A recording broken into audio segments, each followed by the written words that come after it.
Salut tout le monde, bonjour à toutes et à tous, j'espère que vous allez bien. Attendez, est-ce que le son est pas trop fort? Bon, j'espère que vous allez bien. Quelle semaine les amis. Alors évidemment, certains attendront peut-être le Grand Prix de Chine, attendre vraiment que le week-end commence, mais la semaine a été totalement folle et on fait un live pour parler de tout ça.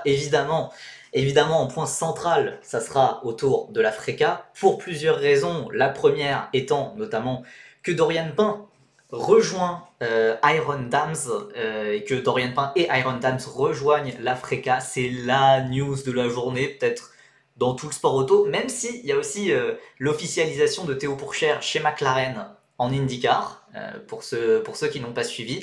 Donc il y a des grosses news et évidemment on va parler en long et en large et en travers de la FRECA. J'étais sur place au circuit Paul Ricard pour les deuxièmes essais de pré-saison. Il y avait déjà eu les premiers à Barcelone, on en avait un peu parlé de comment les différentes équipes s'étaient débrouillées.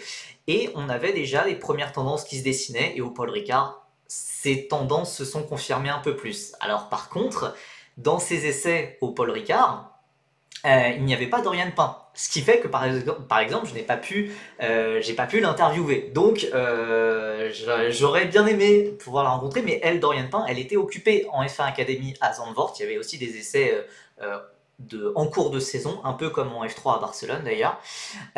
Donc voilà, Tanguy Campo qui nous dit salut à toi, super nouvelle pour les Iron Dams et Dorian, mais ne se tire-t-elle pas une balle dans le pied vu qu'elles n'ont pas pu participer aux essais de pré-saison?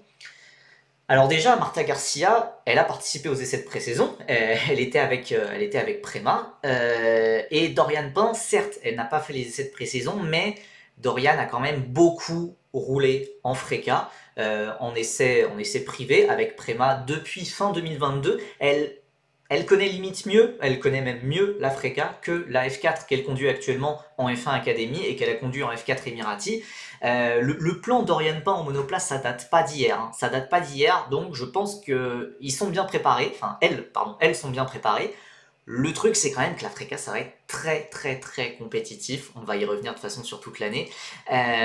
Donc ça va être à suivre. Nitram, Dorian Key, perso, je suis bien plus hypé par Alex Sauer. Ouais, et bah, je pense que tu seras un peu seul sur ce coup-là. Merci à ceux qui rejoignent pour certains, c'est la première fois dans le chat. Merci beaucoup à MiaDKMT. Merci beaucoup à ceux qui ont follow la chaîne depuis le dernier live. Donc, rapidement, merci à Reza BRC, merci Beer Grills, merci Sir Alex, Jack, Tyson AX, Pingui14 et Damien RZH qui a follow il y a 44 minutes. Donc, merci à vous 6, si je sais compter. Je sais peut-être pas compter, les gens qui verront à la rediff pourront faire la remarque. 40 Toxic qui nous demande il n'y a pas de superposition entre F1 Academy et Freka. Ah bah si, forcément. Si, forcément. Ah bah merci Mia DKMT pour le follow. Si, il y a un clash avec la F1 Academy, mais il y a surtout 3 clashs avec le WEC, on y reviendra. Salut Percy, comment tu vas? Bah, je suis aux anges, J'ai passé 2 jours, 2 jours en essai au Paul Ricard sur les essais de pré-saison. Je peux pas être plus heureux, franchement. Good afternoon, yeah, to the ones. Can you translate the Hugo question for me? Alors, Nitram qui nous dit, elle a testé beaucoup, genre au moins la moitié du nombre de tests d'Hugo Chukwu. So the question is about Hugo Chukwu, about Dorian Pain, who has tested a lot in Freka, but she hasn't tested as much as Hugo Chukwu. For sure, Hugo Chukwu has tested a lot. Je vais arrêter de parler anglais. Donc non, elle a pas mal testé, mais c'est bien loin de ce qu'a pu faire un Hugo Chukwu ou des pilotes comme ça. Ouais, voilà, donc chez Fred Herm qui nous dit que le clash entre la FRECA et la F1 Academy, ça sera en Hongrie pour la FRECA et en F1 Academy en Espagne. Pour l'instant, elle n'a pas encore dit ses priorités. Elle n'a pas encore dit quelles seraient ses priorités. Je pense que ça sera quand même priorité à la F1 Academy vu qu'elle fait tout le championnat alors que... Enfin, ça reste son programme principal. La FRECA, j'ai envie de dire, j'ai l'impression que c'est plus là pour l'apprentissage. Et en F1 Academy, elle joue le titre. En FRECA, désolé de peut-être peut-être tempérer les ardeurs de certains, mais elle ne jouera pas le titre selon toute vraisemblance. Écoutez, on va passer sur le petit diapo, le petit PowerPoint, vous connaissez la maison, que j'ai préparé. Évidemment, c'est énormément centré sur l'Africa. C'est un diapo que j'ai préparé avant-hier, alors que j'étais au Paul Ricard, et que j'ai dû changer un peu en dernière minute pour rajouter Dorian Pain. Donc qui n'a pas fait ses essais de pré-saison, mais évidemment, on va se focaliser sur ces essais de pré-saison, sur nos Français qui ont brillé et qui font partie du groupe de tête. Il y aura 8 Français cette année en FRECA. 4 font partie du groupe de tête. Pour Dorian Pain, du coup, vu qu'elle n'a pas participé aux essais de pré-saison, c'est assez dur de voir où elle sera. Pour les 3 autres, ça paraît plus compliqué.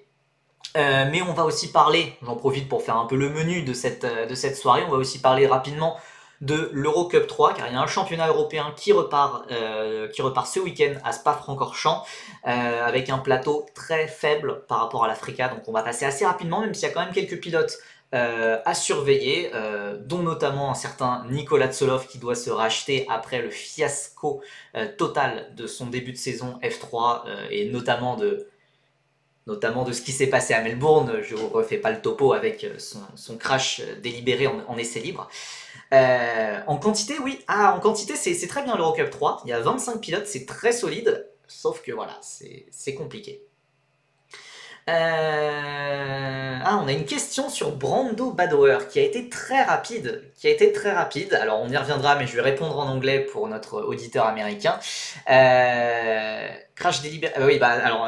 Donc for Brando Badoer, he has been very fast. It seems Van Emmer's fault is always very fast in pre-season testing, but for sure Badoer will be fighting for big positions. And leading the team. Oui, un crash délibéré, car en toxi, il fallait regarder les essais libres de F3, ou en tout cas suivre ce qui s'est passé durant les essais libres de F3.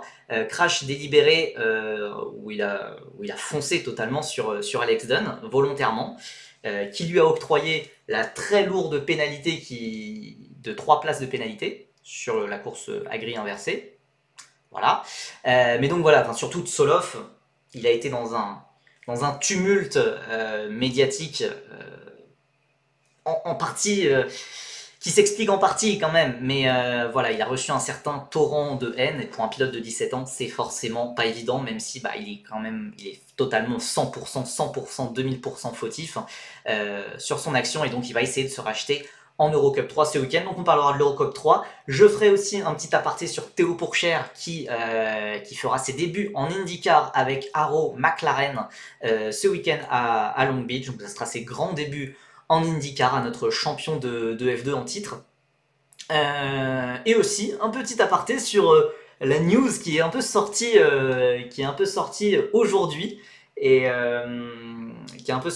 sur le fait qu'il y aurait un nouveau film sur le sport auto, un film français. C'est assez rare pour être souligné, ça restera une petite production a priori, mais j'ai envie d'en parler vu que j'ai eu l'info en avant-première hier, littéralement hier, avant que l'info sorte aujourd'hui. Donc on va parler un peu rapidement de ce film, de ce que j'en sais. J'en sais pas non plus des masses, mais j'ai trouvé ça assez sympa, parce que j'ai pu voir les voitures de ce film, l'une des voitures de ce film hier. Donc on aura l'occasion d'en parler, et puis on finira évidemment sur les horaires du week-end d'Eurocup 3 et de F1 évidemment, si vous voulez suivre. On ne perd pas de temps et on parle évidemment de la news de la journée, la news de la semaine, la news de je ne sais pas, une énorme news. Iron Dams arrive en FRECA, c'est la 11e équipe sur la grille. On rappelle qu'on déplore malheureusement les départs de Arden et de Monolight. On avait perdu 2 équipes, on en récupère une. Plus ou moins, vous n'êtes pas sans savoir que Iron Dams, c'est dirigé par Iron Lynx, et que Iron Lynx possède une grande partie de Prema. Et que donc, les Iron Dams, en réalité, dans les faits, même si c'est une autre équipe, même si ça sera engagé sous un autre nom, en fait, ça sera tout simplement de Prema. Ça sera comme si Prema avait 5 voitures. Donc, on peut dire que Dorian Pain rejoint un top team en FRECA.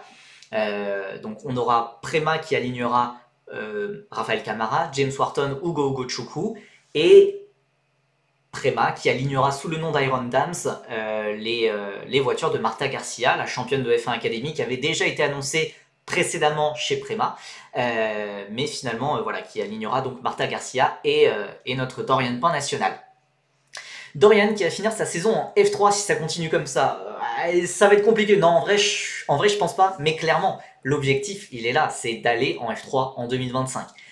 Elle fait un triple programme WEC, Freca, F1 Academy. C'est du jamais vu. Enfin, 3 championnats et 3 championnats genre vraiment sérieux je vais pas dire de premier plan, puisque la Freca et la F1 Academy, ça reste des formules de promotion, mais c'est quand même les formules de promotion parmi les plus réputées. C'est pas comme si elle faisait la F4 tchèque, la Michelin Le Mans Cup et de l'Ultimate Cup Series. Enfin, là, vraiment, c'est 3 championnats extrêmement sérieux.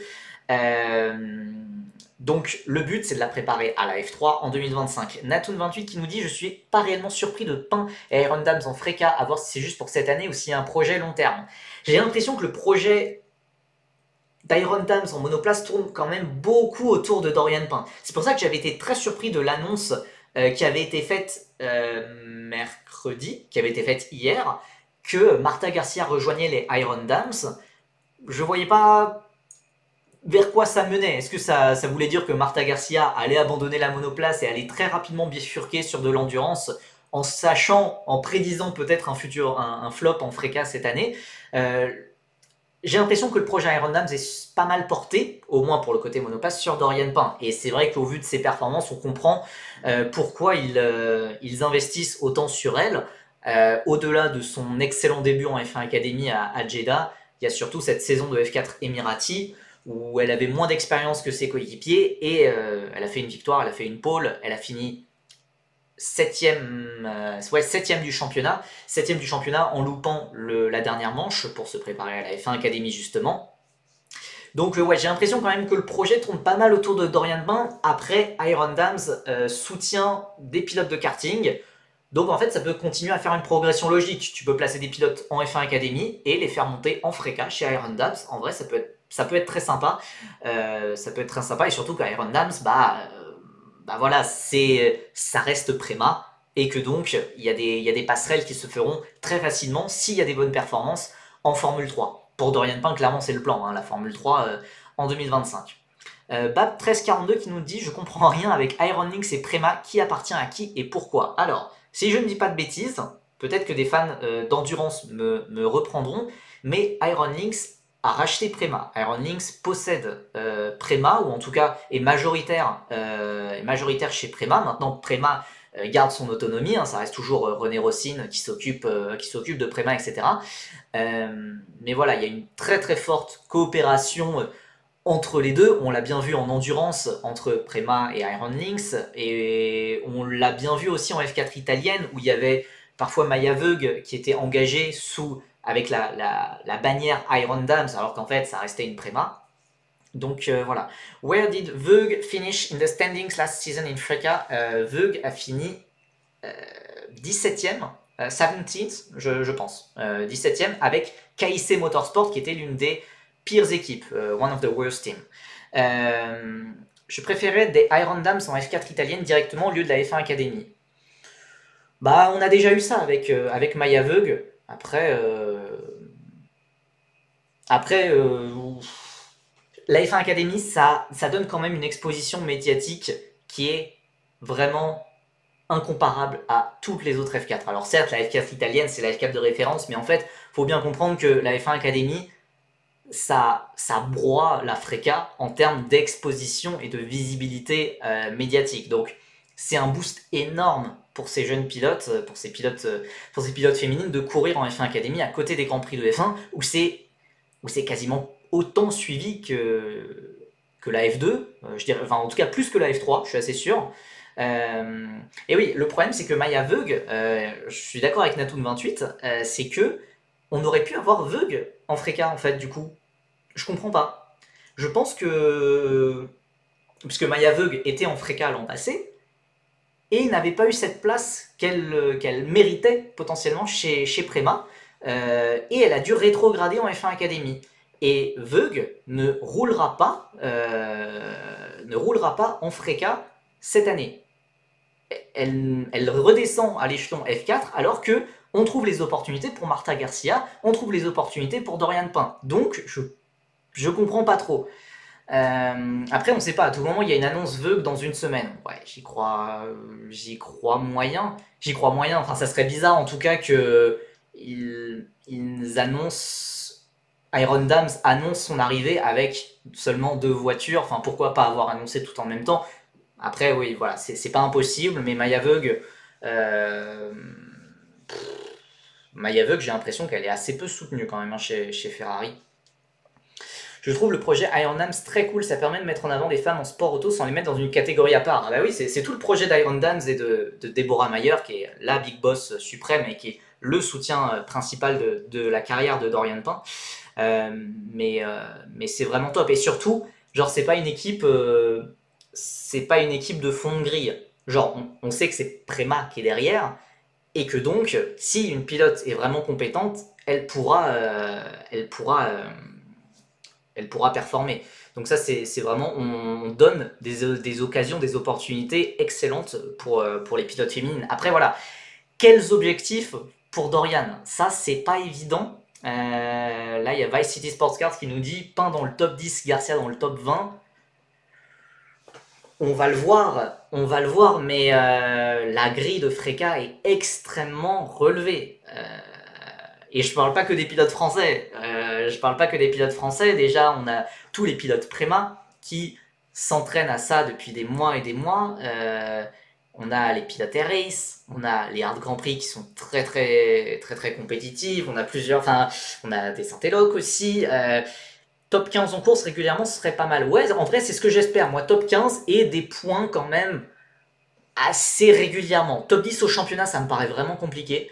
Mais ouais, top 15 pour Dorian, ça serait vraiment bien, en sachant qu'elle n'a pas eu une préparation optimale en FRECA. Je l'ai dit, elle a testé en FRECA elle a testé la voiture de FRECA depuis la fin 2022. Mais quand même, elle n'a pas fait tous les essais de pré-saison, elle a loupé une bonne partie des essais d'après-saison 2023, elle en a fait quelques-uns et elle a fait des performances très intéressantes. Donc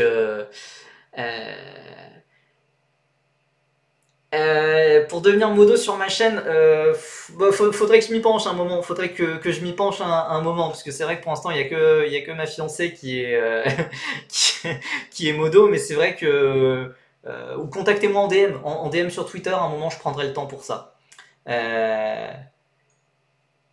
Donc ouais, top 10 pour Pain, si c'est au général, j'ai du mal à y croire, ouais, le plateau est tellement relevé. Pain va être trop attendu maintenant, nous dit Benito56. Bah, quelque part, je pense que des gens vont avoir des attentes irréalistes pour elle en FRECA, en ne se rendant absolument pas compte du niveau de la FRECA qui est, pour moi, quasiment égal à celui de la F3. Vraiment, le plateau de FRECA, c'est une dinguerie. On va y revenir quand on va parler vraiment des essais de pré-saison qu'il y a eu cette semaine au Paul Ricard. J'ai envie de dire, c'est peut-être mieux, car là, j'ai l'impression que de plus en plus, elle prend ce fameux le visage du sport auto féminin, le truc qui a construit des hypes énormes pour au final des gros flops. Je pense à Jamie Chadwick notamment. Je pense que c'est peut-être bien aussi que ça soit un peu tempéré, que cette hype soit un peu tempérée, que Dorian continue d'apprendre progressivement à son rythme en FRECA, en F1 Academy, en WEC. En fait, j'avais vu une excellente réponse sur Twitter à ce que j'avais dit, c'est que elle a tout. Elle participe dans tous les championnats qui peuvent lui apporter quelque chose en vue de la F3 en 2025. En WEC, elle court face à des pilotes de top niveau, vraiment de niveau mondial. En FRECA, bah voilà, la FRECA c'est la dernière étape avant la F3 FIA, c'est là où les tout meilleurs c'est là où peut-être la moitié du plateau de F3 2025 sera. La F1 Academy, c'est une exposition médiatique folle. Regardez la progression du nombre d'abonnés sur Instagram de Dorian Pain entre la F4 Emirati et après Jeddah en F1 Academy. Enfin, vous verrez, ça a quasiment décuplé, quoi. C'est de la folie. Alors que Dorian Pain, on en parle quand même depuis quelques temps en endurance, etc. La F1 Academy donne une exposition folle. j'ai envie de dire plus qu'en WEC, ou en tout cas plus qu'en WEC, elle n'est pas en hypercar, elle est en catégorie LMGT3. J'ai l'impression que vraiment ça donne une exposition folle, et vraiment ces trois catégories apportent beaucoup. C'est même trop médiatisé pour moi la F1 Academy, et je suis d'accord, pour moi ça reste une série de F4, dont le niveau, honnêtement, n'est pas incroyable. T'enlèves Dorian Pain, Abby Pouling, Maya Veug, il reste plus grand monde quand même. Mais après, c'est attendu, c'est en support des Grands Prix de F1, c'est une série voilà, 100% féminine. On sait que la W Series avait été très médiatisée aussi, la F1 Academy ça l'est encore plus vu que c'est une série de la Formule 1 vraiment. Donc voilà. C'est vrai qu'en plus il y a zéro exposition en GT3 par rapport à Hypercar. Le seul pilote qui surnage au niveau médiatique c'est Rossi, bah carrément. Et je suis pas le WEC non plus intensément, mais j'avoue que par exemple pour la manche de Losail, j'ai entendu parler que des hypercars, moi personnellement. En tout cas pour le grand public, même si tout est relatif, on entend beaucoup plus la F1 Academy que les GT3 en hypercar, les GT3 en WEC. Donc voilà, donc on va voir ce que ça va donner pour Dorian Pain. Je pense que Dorian sera présente aux prochains essais de pré-saison à Hockenheim. Ça sera la semaine prochaine du 24 au 25 avril. C'est sur le même circuit qui accueillera la première manche de FRECA du 10 au 12 mai. Donc à Hockenheim, dans les mêmes conditions, ça va être très très très intéressant à suivre. Merci Automate23 pour le follow, et alors attends, je rattrape quelques messages. Ce que j'attends de Pain, c'est de voir où elle se situe parmi cette génération de pilotes. Ouais, c'est vraiment pas évident. Surtout que, en fait, c'est terrible à dire, mais Dorian Pain, c'est génération 2004. Donc, elle a pris un peu de retard quand même. Et c'est pour ça aussi qu'elle fait F4 et FRECA. C'est pour passer directement en F3 et pour monter plus rapidement, quoi. C'est pour rattraper un peu son retard, puisque 2004, on rappelle que Isaac Hadjar, par exemple, est plus jeune qu'elle. Que Oli Berman est plus jeune qu'elle, mais chacun a son parcours. Faut juste, voilà, ça explique pourquoi elle veut monter en F3 rapidement. Ça va ban tous les gens qui font pas partie de la propagande française en FRECA. Ah bah là t'auras carte blanche, hein, t'auras carte blanche pour faire ça. Merci Zoark pour le follow. Vardohon qui nous demande, c'est la FRECA qui est haute ou la F3 qui est basse? C'est la FRECA qui est haute. C'est la FRECA qui est haute. Après la F3, je pense pas que la promo soit absolument générationnelle. C'est vrai que le fait qu'on n'ait pas Antonelli enlève pas mal à la promo de F3, mais quand même la F3 garde quand même un très bon niveau avec d'excellents pilotes. Mais la FRECA, je vous dis, hein, la suite du live, c'est sur les essais de pré-saison de FRECA. À la FRECA, on va se régaler. Et je parle pas que côté français, même si évidemment on est obligé d'être focalisé là-dessus. La FRECA a un niveau de compétitivité assez rare,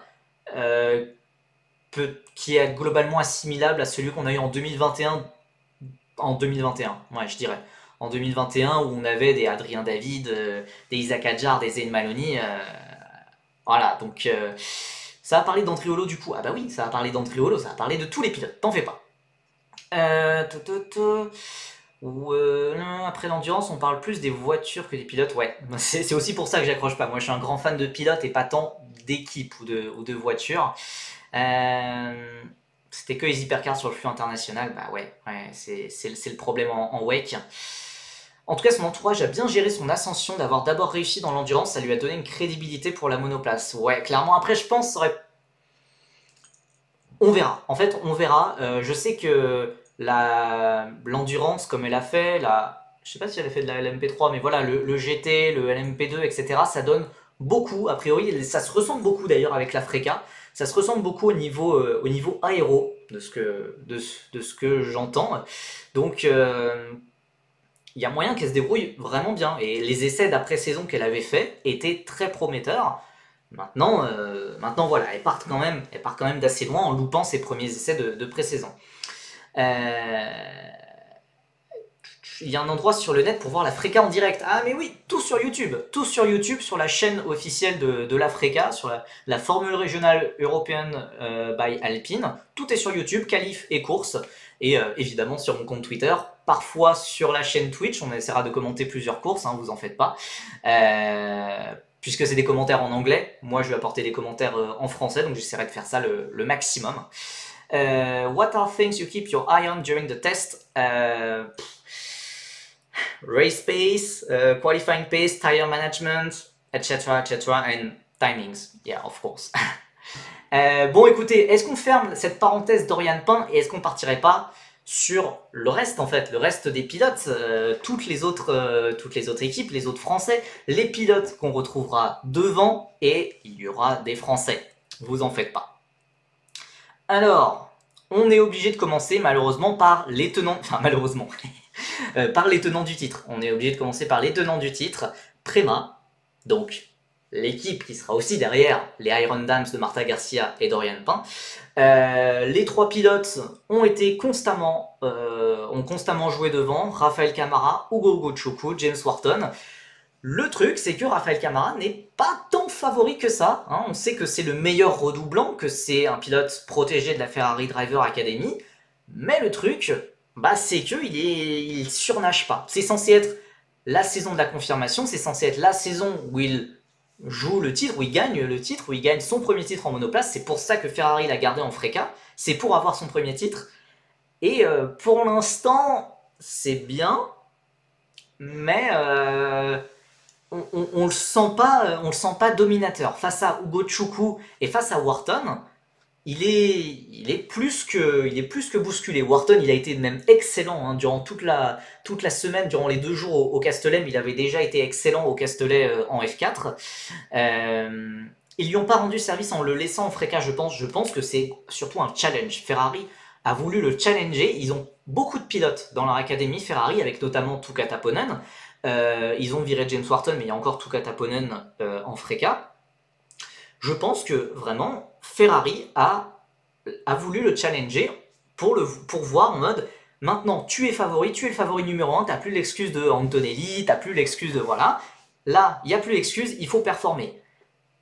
Mais on sait que c'est quelque chose qui est très dur à faire. Hein, de redoubler dans une catégorie avec la pression de devoir être champion, c'est vraiment pas évident à gérer. Surtout que là, il n'a pas l'excuse de l'équipe, hein, enfin, c'est l'équipe tenante du titre.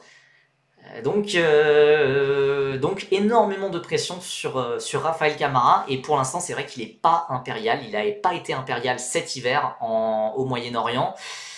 Wharton, j'ai jamais... Ah oui d'accord, nous dit Shael Frederm. Ugo Chukwu, bon mais souvent trop agressif. Ouais, c'est vrai que... Alors je vois beaucoup de critiques genre sur le trio de Prema. C'est des pilotes qui ont leur haut mais qui ont aussi leur bas, tous les trois. Je pense que voilà, il y a des pilotes qui... Je pense qu'il y a au moins l'un des 3 pilotes qui va se distinguer plus que les autres. Maintenant, de savoir lequel, c'est pas évident. Ugo Chukwu, c'est le pilote qui a testé, donc il connaît cette voiture. Il connaît cette voiture par cœur, il connaît tous les championnats en dehors de l'Euro Formula, mais ça ne saurait tarder, je pense, hein, le connaissant, il a tout fait. Il a tout fait, ce gamin. James Wharton, très surprenant, honnêtement, beaucoup plus très surprenant. Maintenant, est-ce que ça va durer sur toute l'année? Quand même, sur toute l'année, il a quand même été derrière Ugo Chukwu en F4. J'ai du mal à le voir jouer devant. Maintenant voilà, il surprend aux essais. Il a été très bon au Moyen-Orient. Il faut lui attribuer ce mérite. Alors maintenant, bon, cette diapo est un peu ancienne. Vu que j'avais parlé de Marta Garcia comme la 4e Prema, c'est toujours le cas, mais maintenant c'est sous le branding Iron Dams. Sauf que voilà, Marta Garcia, ça a été loin malheureusement. Si Jérém Labase passe sur ce live, désolé, mais Marta Garcia, ça a été loin de Camara, d'Ugo Chukwu et de Wharton. Ça jouait plus le top 20. Et dans une Prema, bah, ça la fout un peu mal, quoi. Ça la fout un peu mal. Maintenant, voilà, elle sera dans une Iron Dams. Ça ne devrait pas changer grand-chose dans les faits. D'ailleurs, Iron Dam sera représenté au championnat équipe. Ouais, officiellement, Iron Dam sera la 11e équipe de Freca. Ça remplace numériquement Ardennes ou Monolight. Même si c'est Prema qui est derrière Iron Dam, ça sera l'une des 11 équipes, du championnat. La formule régionale japonaise, ouais, non, on n'est pas encore là pour Ugo Chukwu, mais on sait jamais avec lui, on sait jamais. Donc voilà, pour Marta Garcia, très compliqué. Maintenant, voilà, dans ce groupe de 5 prémas, avec 3 prémas plus de Iron Dams, où sera Dorian Pain? J'espère franchement que Dorian Pain, elle doit être devant Marta Garcia. Ouais, elle doit être devant Marta Garcia. Et mon espoir, c'est qu'elle puisse parfois batailler avec l'un des 3 pilotes de devant. Maintenant, ça va quand même être compliqué. On l'a vu en F4 Emirati. Dorian Pain était moins bien préparé que les autres pilotes, certes. Mais sur une grande partie de la saison de F4 Emirati, elle avait été battue par Nakamura Berta, par Slater, par Alex Powell, par beaucoup de pilotes très jeunes. On avait vu une progression pour Dorian Pain au cours de la campagne, mais quand même, ça va être dur pour elle de batailler vraiment avec Camara, Ugo Chukwu ou Wharton, qui, même si c'est pas le trio le plus hypant, ils ont une expérience dingue en F4, en Freca, en monoplace, tout simplement. Ils ont beaucoup de victoires, ils ont ils ont énormément de podiums. Camara a même des victoires en Freca. Donc voilà, ça va être dur pour Dorian de se battre face à ces 3 pilotes, mais voilà, faudra être le plus proche d'eux, et surtout, voilà, battre Marta Garcia, ça y a aucune excuse, il faut battre, et même vraiment largement battre Marta Garcia. Marta Garcia doit pas être considérée comme une rivale.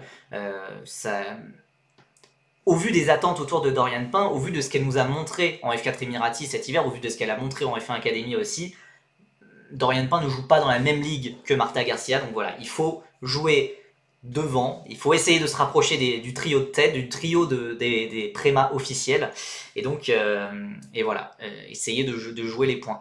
C'est comme MP et FA en 2022, ouais c'est ça, puisque c'est vrai que MP avait 2 équipes, c'est comme aussi en F4 espagnol, on a MP Motorsport et MP Motorsports, ou comme on a Campos Racing et je sais pas quoi by Campos. Voilà, ça sera la même équipe au final, mais 2 équipes différentes dans le championnat.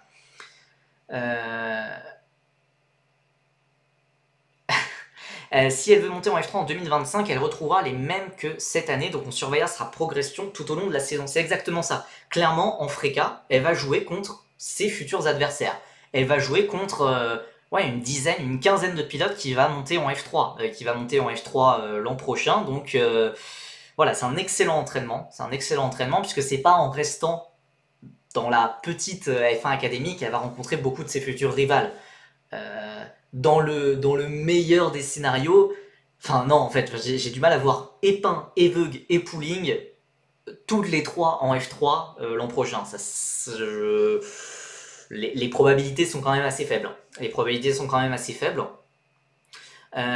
a pas VAR et Technicar. Ouais, alors c'est un peu différent, parce que Technicar c'est l'équipe B de Campos, mais là c'est vraiment une équipe indépendante. Ils ont vraiment leurs propres ingénieurs, c'est plus une académie pour les gens qui veulent rejoindre Campos, à la fois en tant que pilote, ingénieur et mécanicien.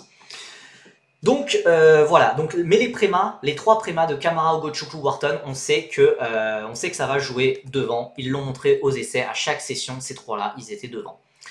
On passe aux Air-Race, et parmi les Air-Race, il y a notre français, Enzo Dellini, le français du Red Bull Junior Team.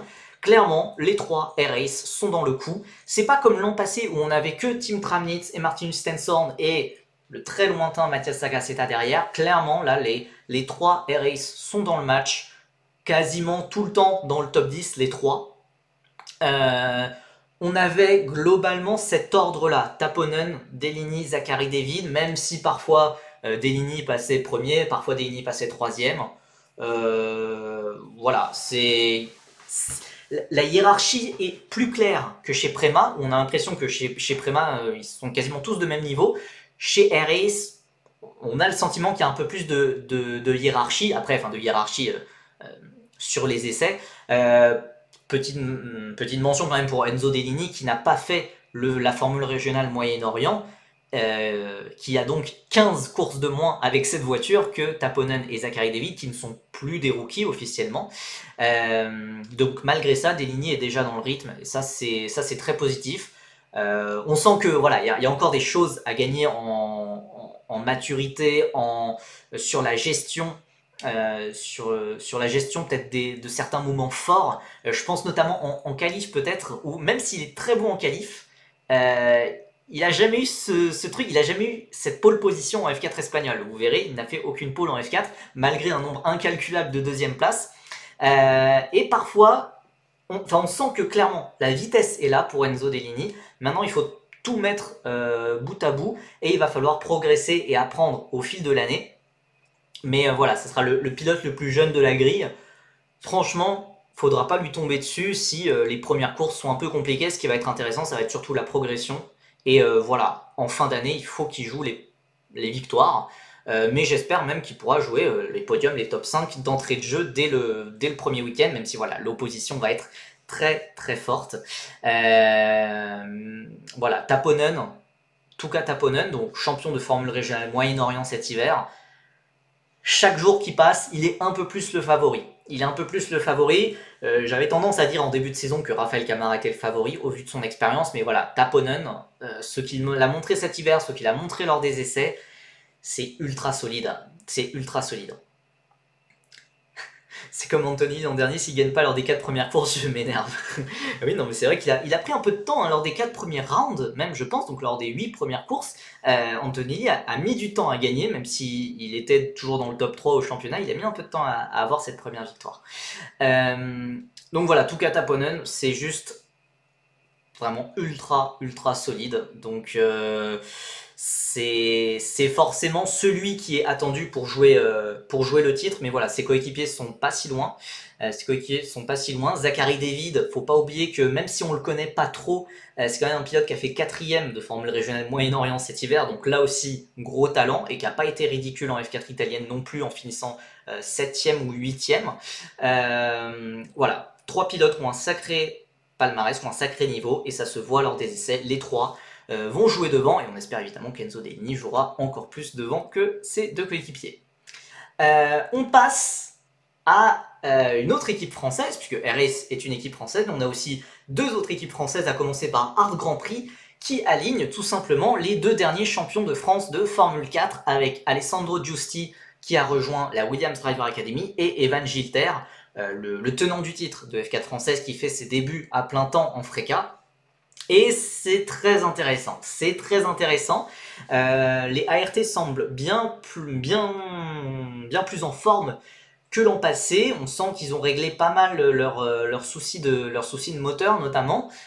On sent que l'équipe va dans la bonne direction, évidemment qu'ils sont portés par le duo Giusti-Gilter, puisque pour être parfaitement honnête et transparent, les 2 autres pilotes à côté, Vesselao et Lena Buller, ça va pas jouer les points. Ça va pas jouer. Si ça joue le top 20, ça serait déjà un petit miracle. En fait, oui, Lena Buller, qui a quand même toujours le soutien de la Sauber Academy, la fameuse, la grande académie qui donne tellement sa chance aux jeunes pilotes, n'est-ce pas Théo Pourchère? Malheureusement, ça a été très compliqué pour Lena Buller, qui devançait Jaroslav Vesselao de justesse lors des essais. C'était très surprenant. Ce qui était intéressant vraiment, c'était au rythme de course. De ce que j'ai entendu, Prema et RS sont les plus rapides sur le rythme de course, mais ART, ils sont vraiment pas loin. Ils sont vraiment pas loin du tout. Et très surprenant, enfin très surprenant oui et non, enfin on sait le talent d'Evan Gilter, mais Evan Gilter a globalement dominé Alessandro Giusti sur tous les essais au Castellet. Et c'est très surprenant, puisque Alessandro Giusti, pour ceux qui se rappellent, il était déjà en FRECA l'an dernier, et c'est au Paul Ricard qu'il a notamment fait sa première victoire, on s'en rappelle, avec la petite G4 Racing. Alessandro Giusti, maintenant, il a passé un cap, maintenant c'est le leader d'équipe logique, au vu de son expérience. Il avait déjà été leader d'équipe chez G4 Racing, maintenant il est leader d'équipe chez Hard Grand Prix, il a le soutien de Williams. C'est lui, normalement, le leader d'ART. Maintenant, c'est vrai que lors des essais, Evan, a été très impressionnant. Evan a été très impressionnant. Je l'attendais pas à ce niveau, même si on a vu tout son talent en F4 française l'an passé. On a vu aussi qu'il avait fait des débuts très honnêtes sur les 2 derniers week-ends de Freka l'an passé. Mais Gilter a été impressionnant. Et vraiment sur les chronos, en analysant les chronos, on sentait quand même que Gilter, en fait, il prenait 1/10 à Giusti par secteur. Genre, il n'y avait pas un secteur où Giusti avait un peu de mal et tout, machin. C'était sur tout le circuit. Donc c'est ça qui m'inquiète un peu plus pour Alessandro Giusti. Après, voilà, ça reste que des essais. Ça reste que des essais. C'est pas forcément les mêmes réglages, etc. Mais je sais qu'en tout cas, voilà, Evan Gilter a impressionné beaucoup de monde, à la fois chez ART, à la fois dans les autres équipes où j'entendais beaucoup parler d'Evan Gilter. Evan a quelques mois de plus dans le team aussi. Ouais, enfin, il a 1 mois de plus dans l'équipe. Hein. Enfin, il a commencé en octobre, Giusti a rejoint ART en novembre. Je pense pas que ça soit ça qui fasse la différence, mais bon, surtout ça reste des essais de pré-saison. Mais voilà, c'est les tendances qui se sont dégagées sur les 4 premières journées d'essai. On va voir comment ça va être à Hockenheim. À Hockenheim, un circuit que Gilter en plus connaît vu qu'il a déjà roulé en fin d'année en Freka. C'est intéressant. En tout cas, la cohabitation pour l'instant se passe très bien. Le chef, le team principal d'Art Grand Prix est très heureux d'avoir Evan Gilter et Alessandro Giusti. Hein. On comprend que ces 2 pilotes très très très rapides, qui ont énormément de talent, et que ART a bien de la chance de les avoir, et on sent que les deux se poussent vers le haut, se tirent vers le haut, que les deux arrivent à apprendre mutuellement de chacun, et voilà, la cohabitation se passe très bien. Maintenant voilà, pour l'instant, Evan a été devant Alessandro, on verra s'il y a une réaction d'Alessandro au moment où ça compte, au final au moment où ça compte, lors de la première manche de Freka. Pour l'instant, c'est ce qu'il apparaît. Evan Gilter a impressionné beaucoup de monde dans le paddock. Et c'est intéressant, puisque c'est un rookie. Et peut-être que la bataille au titre rookie, ça pourrait être entre Evan Gilter et Enzo Dellini. Car on rappelle que, par exemple, beaucoup de gens qui font leur première saison complète en Freka, ils ont fait toute la formule régionale Moyen-Orient. Et que donc, vu qu'ils ont fait plus de 3 meetings en Freka, en formule régionale, ils ne sont plus considérés comme rookies. Et que donc, pour répondre à ce statut de rookie, il n'y a que, il y a que Gilter, il n'y a que Dellini et d'autres pilotes, mais qui se sont moins mis en évidence, qui peuvent prétendre à ce statut de rookie. Et ça peut être, ils peuvent enchaîner pas mal de trophées, je pense, pas mal de trophées dans la catégorie rookie. Maintenant, évidemment, je pense que la catégorie rookie, c'est un truc un peu honorifique, et que le but, c'est évidemment de faire le titre, d'avoir le titre au général. 4ème GK qui nous a rejoint, bonsoir Dorian en Freka, ouais, on en a parlé, mais ouais, c'est petite dinguerie, même si je sais pas exactement quel sera son niveau, vu qu'elle n'a pas fait les essais de pré-saison. La Freka cette année, ça va être un spectacle de fou, mais clairement. Et puis en tant que Français, on est vraiment gâtés, à la fois avec Dellini, à la fois avec Gilter, Giusti, on en a parlé, et voilà, Pain et Théophile Naël aussi, on va en parler incessamment sous peu. Mais voilà. Evan Gilter a été bluffant sur ses essais, ça reste que des essais, mais voilà, le début de saison est très très très positif, à la fois pour ART, à la fois pour Gilter. Pour Giusti, il n'y a pas d'inquiétude à avoir, il n'y a pas encore d'inquiétude, mais voilà, petite alerte, ça sera à surveiller. Le duel interne entre les deux derniers champions de France, évidemment, ça va attirer beaucoup le regard entre deux Français du même âge, on le rappelle. Alors, Giusti est 2 mois plus âgé que Evan Gilter, mais il a 1 année de plus en Freka. Alors, je sais pas si c'est le vrai, mais merci beaucoup Evan Gilter pour le follow. Du coup, on parle de toi en termes très amélioratifs. Je trouve ça toujours bizarre quand il y a des pilotes qui regardent mes lives, du coup j'ai peur de ce que je vais dire, mais voilà. Evan a été très impressionnant sur les essais en Freka. Ça c'est très positif, l'équipe va dans la bonne direction. Et voilà, oui ça va, j'ai dit que du positif, donc je m'en sors bien, mais Mais voilà, Evan qui est déjà passé sur la chaîne, hein, on le rappelle, on l'avait interviewé sur la chaîne il y a quelques mois, durant sa saison de F4 France. Evan, tu es le bienvenu sur cette chaîne, si tu es le vrai Evan, tu es le bienvenu sur cette chaîne à tout moment durant ta saison de Freka. Bonsoir, non mais c'est vraiment lui, c'est incroyable, c'est incroyable. Bon, donc voilà, Evan Gilter a l'air de jouer devant, Alessandro Giusti aussi, même si ça a été un peu plus discret en essai. Mais voilà, ce ne sont pas les seuls Français à jouer devant. Il y a aussi d'autres équipes. Et en fait, c'est d'autres équipes où c'est un peu plus varié, où c'est un peu plus déséquilibré. Je pense notamment à Van Amersfoort, Saint-Eloch et RPM, où il y a surtout un pilote qui se détache et les autres qui sont plus discrets. Alors pour Van Amersfoort Racing, Brando Badoer, le fils de Luca, a été très impressionnant, très souvent devant. Maintenant, j'ai tendance à prendre ça avec un peu des pincettes, car de ce que j'ai entendu, Van Amersfoort, ils font souvent ça en essai de pré-saison, ils sont très rapides en essai, on parle beaucoup d'eux, et au final, je vais pas dire que ça floppe un peu, vu qu'ils ont fait quand même 3e du championnat l'an passé, qu'ils ont gagné plusieurs courses avec Cassaver-Court, mais voilà, ça joue pas le titre non plus. Donc on va voir comment ça se passe. Mais pour l'instant, voilà, Brando Badoer est très impressionnant et domine ses coéquipiers, qui sont pas à la rue, hein, Pedro Clerot et Ivan Dominguez, pas du tout, ils sont là aussi présents. Mais clairement, Badoer, il a l'air d'avoir un petit truc. On sait que McLaren a une option sur lui, hein, c'est pas un pilote McLaren junior officiel, mais que McLaren a une option sur lui, donc voilà, c'est dans la lancée de sa fin de saison de F4 italienne, on sent qu'il commence vraiment à gagner en maturité, en vitesse, donc ça va être intéressant. Et évidemment, on est obligé de parler de Saint-Eloch. Saint-Eloch, la 3e équipe française, qui est un peu qui va entamer sa 2e saison en Freka.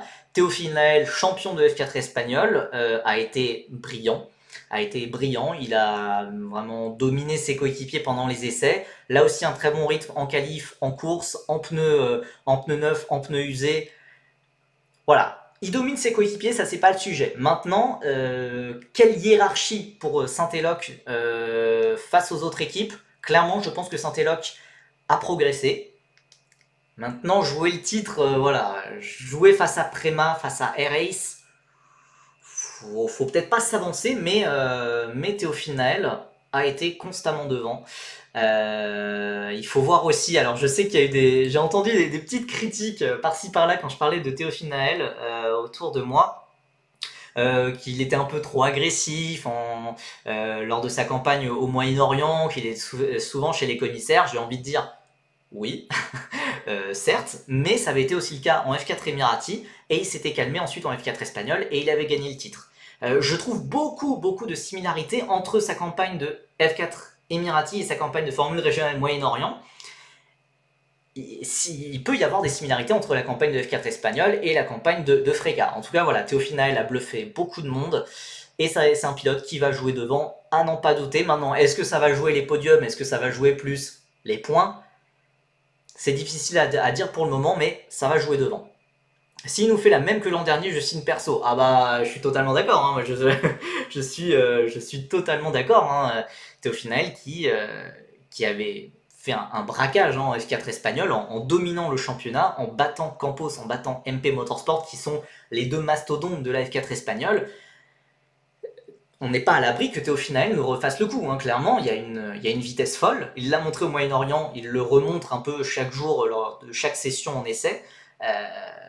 Théophile Nael est présent. Maintenant, pour ses coéquipiers, Matteo De Palo est pas très loin non plus. Par contre, pour Enzo Peugeot, c'est un peu plus compliqué malheureusement. Ça reste que des essais, mais on sait que voilà, dans une équipe, on ne sait pas exactement les programmes de chaque équipe. On sait que parfois certains bossent les simulations de course, certains bossent les simulations de qualification, etc. Mais dans une équipe, très souvent, en fait, j'ai entendu que ça, en tout cas, on bosse les mêmes choses en même temps. C'est normal pour pouvoir un peu comparer. C'est bien de mettre tous les pilotes sur les mêmes programmes. Et voilà, pour Enzo Peugeot, malheureusement, ça a été assez compliqué. On l'a pas vraiment vu lors des essais. Donc voilà, un peu dans le dur, un peu dans le dur. On va voir comment ça évolue au fil de l'année.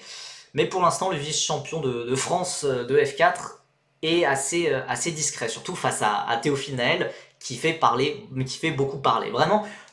Alors évidemment, dans le paddock, on parle évidemment beaucoup de Prema, de RS, qui sont les top teams. Et ça, c'est les top teams attendus. On sait que ça va jouer devant, on sait que les 6 pilotes vont jouer devant. Et voilà, en plus de ces pilotes, vraiment les noms que j'entendais le plus, c'était Evan Gilter, Brando Badoer, Théophile Naël, aussi Noah Stromsten, même si il y a un peu plus de doutes, car on sait que RPM peut être très rapide en essai et qu'au final en course c'est un peu plus, enfin sur les week-ends de course c'est un peu plus compliqué. Hein, je pense que je pense que Matteo Capieto peut témoigner notamment. Mais voilà, Noah Stromstad a été très impressionnant aussi. Surtout, il a atomisé ses coéquipiers qui sont. Enfin, ça me fait mal de le dire pour Edgar Pierre, mais malheureusement, ils sont extrêmement loin. Euh, voilà. Pour Noah Stromstad, il a l'air d'avoir une grosse progression. On avait vu d'ailleurs que l'an dernier, il avait fait une pige de Freca à Monza. Ça avait été très bien, très solide avec des premiers points. Voilà, ça va être un pilote à surveiller. Maintenant, j'ai tendance à le mettre quand même un cran en dessous de Gilter, Badoer et Naël. On va voir ce que ça donne, mais ça peut être un candidat aussi à des victoires rookies, à des podiums rookies face à Gilter, face à Deligny notamment.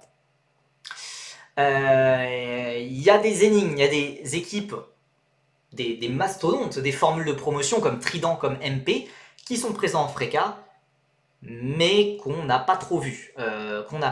Et pourtant, ils ont des pilotes de qualité. Hein. Trident, ils ont Roman Bilinski, qui est dans sa 3e année de Freca, qui est dans sa 3e année d'ailleurs avec Trident, qui tarde un peu à passer un cap, je pense. Mais chez MP, il y a Nikita Bedrin, même s'il n'était pas présent cette semaine, car il faisait les essais de Formule 3. Avec PHM. Il y a aussi Nikhil Bora qui avait fait une première saison de Freca vraiment plutôt bonne avec Trident. Il y a aussi Valerio Rinicella chez MP. Le trio est quand même assez sympa. Le trio de MP est assez sympa. Maintenant, Nikhil Bora, on l'a pas vu des essais. Rinicella, c'est solide. On rappelle qu'il avait fait 3e de F4 espagnol l'an passé pour sa 2e année. Ouais, pour l'instant on les voit pas trop ces deux équipes, on les voit pas trop. J'ai vraiment le sentiment que Trident est en train de baisser et de tomber un peu dans la hiérarchie saison après des très bons débuts.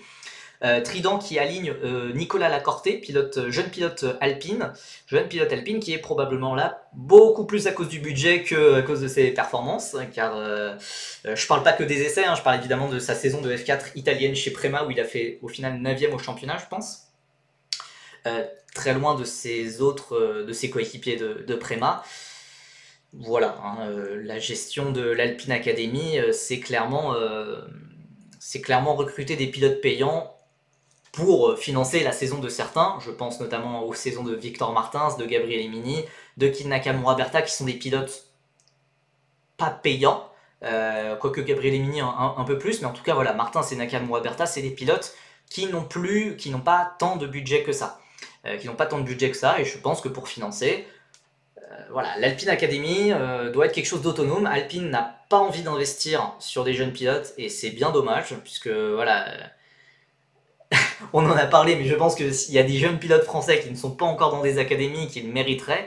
Mais voilà, Alpine a l'air d'en avoir rien à faire des pilotes français et vu comment ils ont géré les carrières de Victor Martins et d'Adrien David, c'est peut-être mieux que les pilotes français évitent l'Alpine Academy. Donc voilà. Petite rumeur, MP pourrait faire sa dernière saison en Freca. C'est même l'une des grosses rumeurs. Ils devraient faire leur dernière saison en Freca. On rappelle que MP c'est l'un des membres fondateurs de l'Eurocup 3. Avec Campos, avec d'autres équipes. Et au final, voilà, c'est logique. L'Eurocup 3, c'est leur projet. Donc c'est vrai que rester en Freca fait pas franchement beaucoup de sens. Ça fait pas franchement beaucoup de sens, donc c'est peut-être la dernière année de MP en Freca. Bon, malheureusement, il y a aussi évitons d'aborder la gestion de carrière d'Adrien David. Écoutez, pour ceux qui veulent un peu se renseigner sur la carrière d'Adrien David, j'avais fait un thread sur Twitter il n'y a pas longtemps sur un peu pour revenir sur la carrière d'Adrien David, qui a fait ses débuts en endurance le week-end dernier en LMP3. voilà, la gestion de sa carrière, voilà, je reviens dessus et je tire un peu à boulet rouge sur Alpine parce qu'il le mérite, hein, malheureusement. J'adore Alpine, mais je suis désolé, la gestion des pilotes français, en tout cas des jeunes pilotes français, est pas bonne. Et pas bonne, et c'est assez triste, malheureusement, qui n'investissent pas plus sur les pilotes français. Petite anecdote, petit aparté, j'ai vu récemment que Louis Sharp, donc le champion de F4 britannique en titre et actuel leader du GB3, vu qu'il a gagné la F4 britannique, il a eu droit à un petit stage chez Alpine, de découverte, un peu simulateur, un peu machin et tout. Alpine offre ça aux champions de F4 britannique, et pas aux champions de F4 française. Enfin, Alpine, le Ferrari français comme on veut, hein, le Ferrari français comme on dit, préfère donner sa chance, je vais pas dire des pilotes britanniques, mais puisque Louis Sharp est néo-zélandais,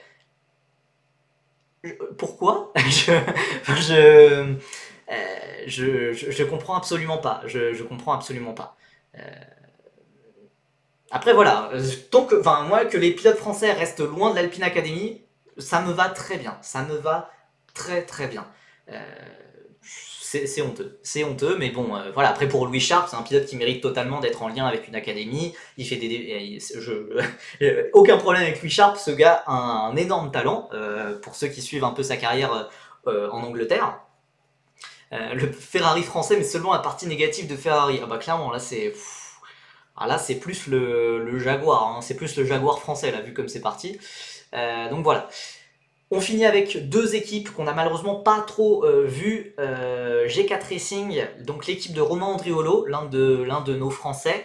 Ça a été assez discret. Romain Andriolo, qui est devant, enfin qui joue le top 15, top 20 à peu près. Mais il n'y a pas eu de moment vraiment où on s'est dit ouais bon ça commence à être solide. Il est dans le rythme de ses coéquipiers, il est même parfois devant ses coéquipiers. Mais ses coéquipiers sont pas forcément les pointures de la Freca. Carrasquedo, très loin, et largement battu par Deligny, Stromstead, De Palo, chez Campos en F4 espagnol l'an passé, Canatoli 9ème de F4 britannique. Andriolo doit faire mieux que ça. Au vu de ce qu'il a montré en F4 France, il doit battre ses coéquipiers.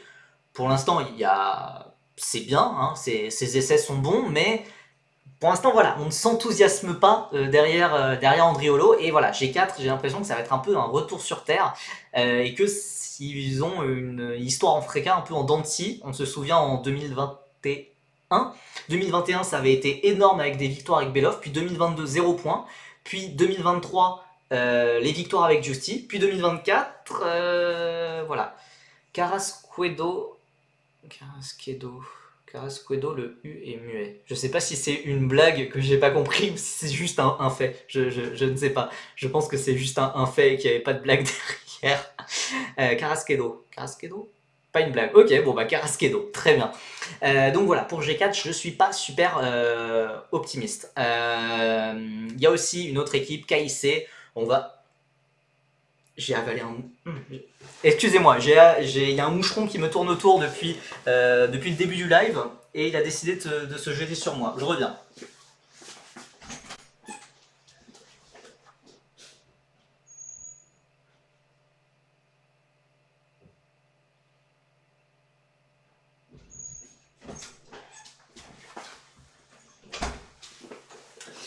Nous disions avant l'interruption de ce cuistre. Alors, KIC, c'est compliqué. Bon, après, ça fait une nouvelle livrée en plus.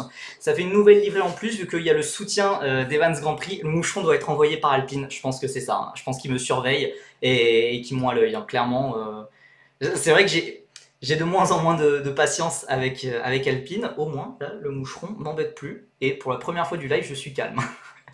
Donc voilà, KIC, il y a une nouvelle livrée avec Evans Grand Prix, équipe asiatique qui débarque pour soutenir deux pilotes. Honnêtement, la livrée est sympa, mais on la verra pas souvent devant, on la verra pas souvent à l'écran. C'est dommage, mais voilà, les pilotes sont pas des top pilotes, l'équipe n'est pas une top équipe. Donc voilà.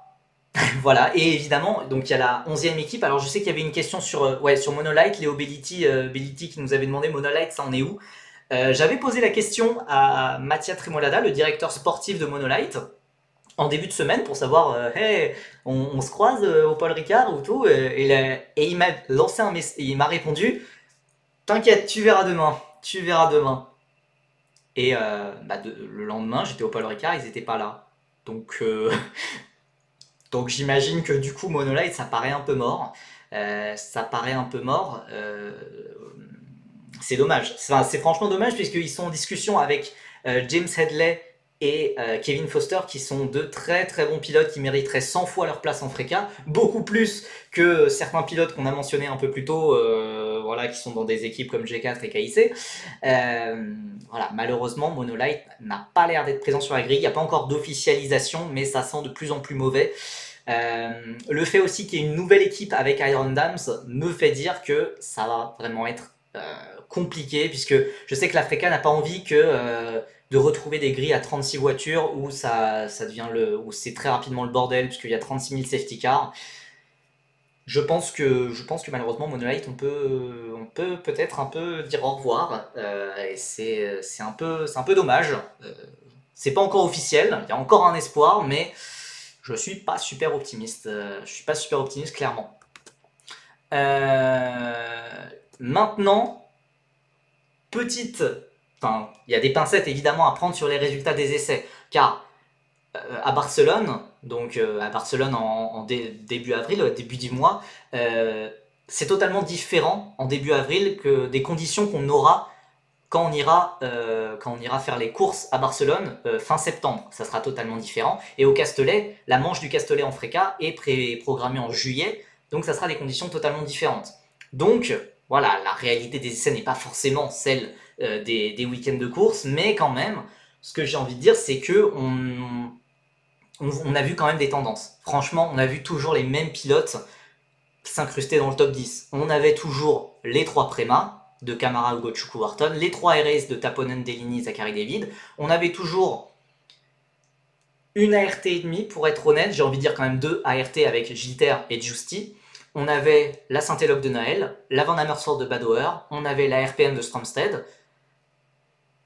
Et voilà, globalement, comme autres pilotes qu'on pourrait rajouter un peu derrière, je pense on peut mettre des Bilinski, des De Palo, Nikita Bedrin, Rinicella, Valerio Rinicella. Mais voilà, on a clairement une hiérarchie qui se dessine, j'ai l'impression, avec voilà, une douzaine de pilotes que je m'attends à voir tout le temps devant. Évidemment, ça va dépendre un peu des circuits, mais voilà, sur la grande majorité de la saison, je pense que ces 10-12 pilotes vont être à suivre de très près et que de toute façon, on les verra très souvent devant. Maintenant, la prochaine étape, c'est à Hockenheim. Et Hockenheim, là, par contre, les conditions seront totalement similaires, puisque voilà, les essais sont le 24-25 avril, avec, on l'espère, les débuts de Dorian Pain en essai collectif officiel. Et ça sera suivi 2 bonnes semaines après par la première manche à Hockenheim. Donc on sera globalement dans les mêmes conditions de piste, les mêmes conditions de température, hein, plus ou moins.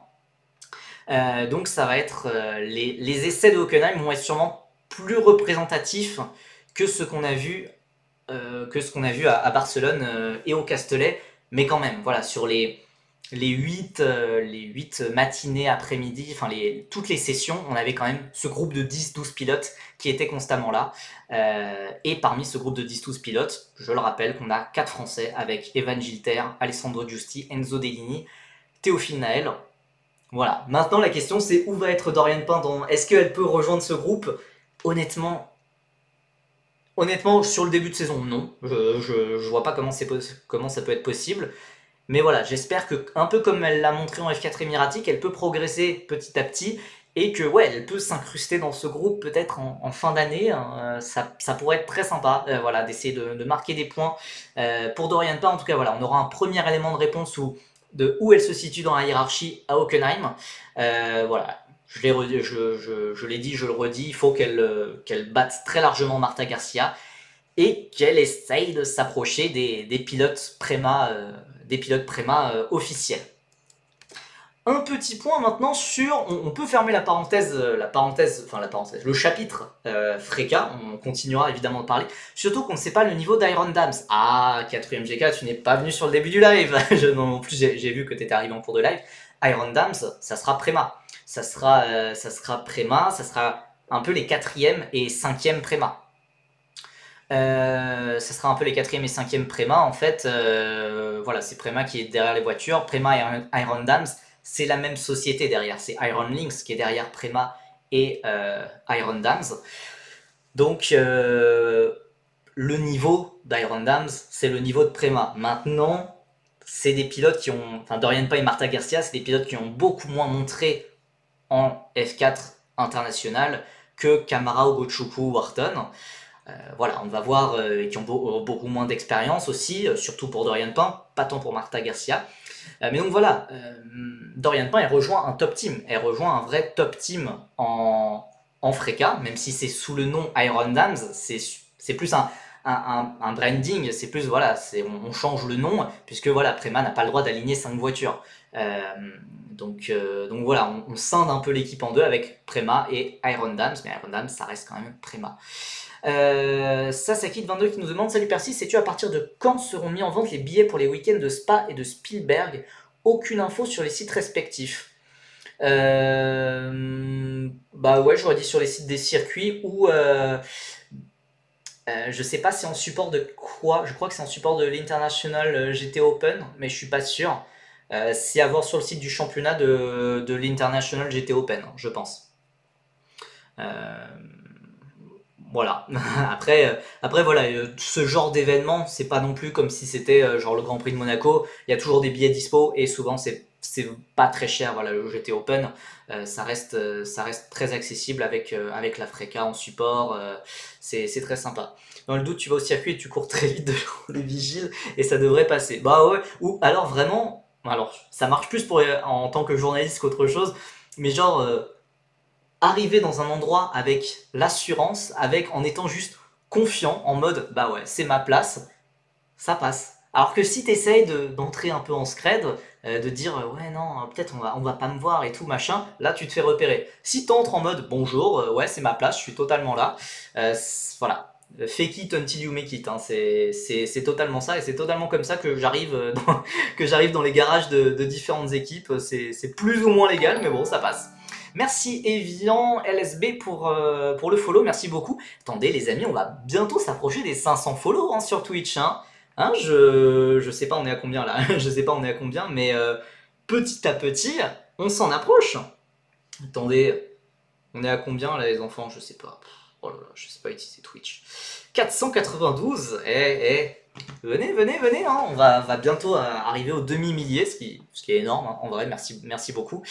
On continue ce live, il n'est pas fini parce qu'on va parler de l'Eurocup 3, un peu rapidement, parce que la qualité du plateau n'est pas exceptionnelle, même s'il y a des pilotes intéressants. L'Eurocup 3, et puis ensuite on parlera de Théo Pourchaire en IndyCar, on parlera aussi rapidement du karting, on parlera aussi rapidement d'un film sur les formules de promotion qui va bientôt arriver et dont j'ai eu l'exclusivité sans la rechercher hier. Donc voilà, on va parler aussi de Théo Pourchaire en IndyCar, donc voilà, restez présents. Preview de l'Eurocup 3, voilà, championnat rival de la Freka, mais rival, rival de la Freka, mais c'est compliqué. C'est compliqué, un plateau assez rempli avec 25 voitures, mais beaucoup moins compétitif que l'an passé. On rappelle que l'an passé, on avait des pilotes comme Esteban Masson, comme Mari Boya. Voilà, des pilotes qui ont prouvé, qui ont gagné des courses, qui ont gagné peut-être pas des titres pour Boya, non pas des titres, mais un titre pour Masson en F4 France. Mais ouais, l'Eurocup 3, après le titre d'Esteban, il n'y a plus d'intérêt. Bah, surtout que Esteban Masson, voilà, il méritait totalement sa place en F3. Il avait fait des essais sur des GP3 et a priori, de ce que j'ai entendu, il était très rapide. Et il méritait, voilà, totalement. Malheureusement, pour des soucis de budget, pour des soucis de négociation, ça s'est pas fait. Là, c'est dur d'être hypé. C'est dur d'être hypé, surtout que le championnat est en crise. Si vous suivez vraiment beaucoup feederseries.net, si vous suivez vraiment le site, vous avez vu qu'il y a un gros souci au niveau des pneumatiques. Vous n'êtes peut-être pas sans savoir que l'un des entrepôts, l'une des usines de Hankook, le manufacturier de pneus, a a eu un incendie en fin d'année dernière, et que du coup les championnats de F4 espagnol et d'Eurocup 3 surtout sont totalement impactés, et que en Eurocup 3, les pneus, chaque type de pneu est un peu chaque set de pneus est un peu différent. Et du coup, les pilotes sont pas contents. Du coup, les pilotes sont pas contents. Voilà, il y a Georg Zourawski qui en a parlé sur Feeder Series. Voilà, qui a dû sûrement se faire un peu vilipender par les organisateurs du championnat, parce que ça fait une mauvaise pub, forcément. Mais bah, fallait peut-être changer de manufacturier avant de continuer avec eux et de se faire critiquer par leurs pilotes.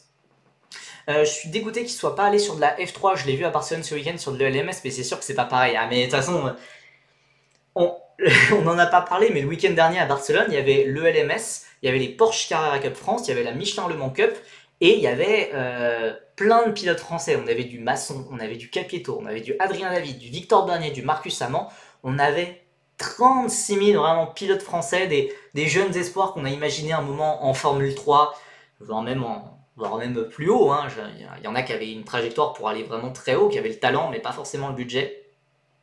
Donc voilà, il y avait beaucoup de jeunes espoirs français. On a parlé Freca du coup, bah ouais, clairement, c'est beaucoup d'espoirs qui se sont arrêtés en Freca, qui n'ont pas eu le budget. Ah, Gillian Orion, évidemment, Gillian Orion qui a été très brillant, même si Gillian Orion, la monoplace, ça commence à dater un peu plus pour lui. La dernière fois, c'était en 2020.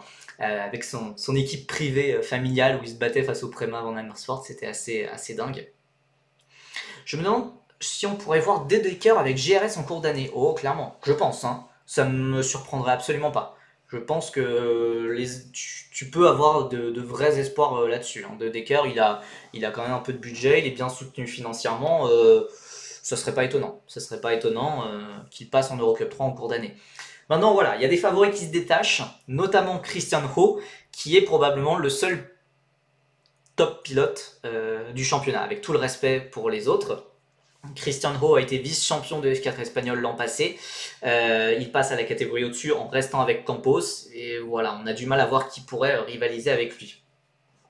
Mais voilà, il y a d'autres pilotes. Donc Christian Ho, hein, qui a fait vice-champion juste derrière Naël, juste devant Rinicella et Enzo Dellini. Donc voilà, quand même top pilote, même si c'était sa deuxième année de F4 déjà. On a aussi Javier Sagrera qui est un pilote toujours très solide. On a Owen Tangavelou, l'ancien pilote français. Enfin, il est toujours français, hein, vous en faites pas, mais qui a dorénavant les deux nationalités françaises et vietnamiennes et qui passe sous licence vietnamienne pour des raisons de sponsor. Voilà, allez pas me dire que c'est certainement pas le choix du cœur, hein, parce que, en tout cas, clairement, il est né en France, il a grandi en France, il a fait toute sa formation en France. Voilà, sa famille vietnamienne, il la connaît très peu quand même. Donc voilà, mais c'est très atypique d'avoir un pilote vietnamien, et ça reste quand même un pilote français, donc on va continuer à suivre un peu ses performances. Il a fait 14e de Freca l'an passé, le début de saison avait été très compliqué, mais on avait vu vraiment du mieux sur la fin d'année. Ça avait été vraiment très très bien avec plusieurs top 5 en Freca. Voilà, en Eurocup 3, il doit faire minimum top 3 au championnat, vu l'opposition. Et voilà, s'il veut espérer vraiment une grande carrière en monoplace, c'est clairement sa dernière chance et il faut gagner le titre. Maintenant, au vu de ce qu'il a montré il y a eu un premier round hors championnat en mars, en Eurocup 3. Il a eu un podium, il a fait un top 5 sur l'autre course. Ça va être dur. Malheureusement, ça va être dur de jouer le titre pour notre franco-vietnamien sous licence vietnamienne. Pardon. Il y a aussi des pilotes qui font des saisons partielles. Et parmi eux, on retrouve Nicolas Tsoloff, la petite star, la star de Melbourne, la star de l'Alpine Academy, la star de... je vais peut-être m'arrêter là, parce que sinon... je vais critiquer très ouvertement sa manœuvre extrêmement répréhensible de Melbourne où il a percuté volontairement Alex Dan. Nicolas Tsoloff, il est là pour se racheter. Il est là pour se racheter. Son début de saison a été, je vais pas dire catastrophique, il est 16e en F3, il a marqué quelques points, mais mauvais. Son début de saison a été mauvais, battu par ses deux coéquipiers Van Huppen et Mansell qui connaissent, enfin Van Huppen qui est rookie, donc ça c'est pas autorisable, hein, enfin pour un pilote aussi coté que Nicolas Tsoloff. Et Mansell, c'est pas un pilote non plus qui a la réputation d'un futur grand. Voilà, Nicolas Tsoloff, compliqué, et il doit se racheter. Il sera chez GRS.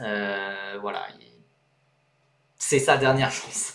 C'est sa dernière chance, j'ai envie de dire. S'il veut, il faut briller, il faut gagner des courses, il faut, voilà.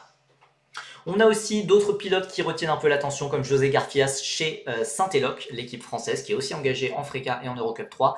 Danilo Gales, qui est un excellent pilote, mais qui a la malchance d'être soutenu par DriveX, qui est une équipe malheureusement pas très bonne, mais très très bon pilote, très, très sous-coté. Kirill Small aussi, pilote russe, qui a galéré en Freca l'an passé, mais qui avait fait 3e ou 4e de F4 espagnol fut un temps, donc là aussi un bon pilote, un bon pilote qui sera à surveiller, qui fera une campagne partielle a priori. Et maintenant, j'ai sauté, pardon. On passe à l'annonce de la soirée. Je pense quand même que ça a été un peu éclipsé, puisque surtout Théo Pourchaire en IndyCar chez McLaren, ça avait déjà été le sujet du live précédent. Là maintenant c'est officiel. Ça a été, je pense, un peu éclipsé côté français par le fait que Dorian Pain débarque en Freca. Mais voilà, Théo Pourchaire va faire ses débuts ce week-end en IndyCar. C'est génial. Je ne vais pas non plus redire tout ce que j'ai dit sur le live précédent. Si vous voulez, il y a l'excellente chaîne YouTube Percy VOD où vous aurez accès à la rediffusion du live de la semaine dernière. Il y a presque 2 semaines en fait. Donc voilà, Théo Pourchaire titularisé chez McLaren en remplacement de David Malukas, toujours blessé au poignet après sa chute en VTT en début de saison. Il remplace aussi indirectement Callum Ilott, qui était le remplaçant d'origine de David Malukas, mais Callum Ilott est engagé en WEC en même temps.